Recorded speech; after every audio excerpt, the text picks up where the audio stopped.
So last week, we learned that Governor Janet Mills is abandoning her U.S. Senate campaign against Graham Plattner.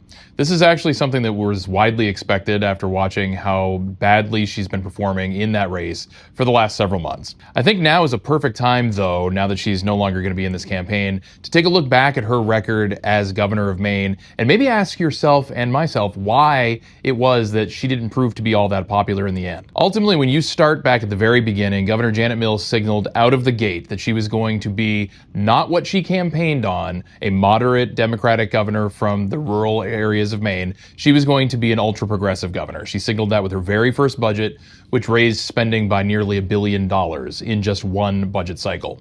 That continued on for the remainder of her 8 years, and if there is one enduring legacy from the Janet Mills experiment, it has been absolutely reckless spending that has never ended. On top of that, though, I think the other big legacy from her is a long list of broken promises.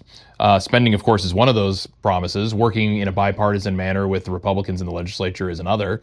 But famously, she has promised the people of Maine that she would not be enacting any new taxes, a promise she has now violated for 3 times, including this last legislative session when she instituted a millionaire's tax, something she herself vetoed in prior legislative sessions. But also on things like paid family medical leave and new streaming taxes, the list is really endless. She told you one thing and did another.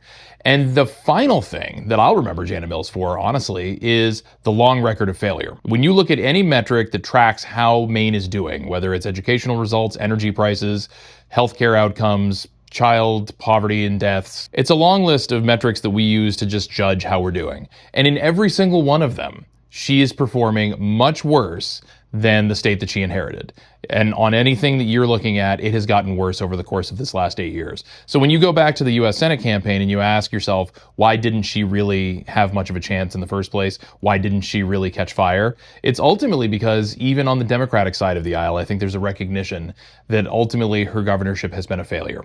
She is now a lame duck and irrelevant. The legislative session has ended and there's no more campaigning to be done. So Janet Mills' time as a relevant figure in Maine politics is effectively over, and not too soon.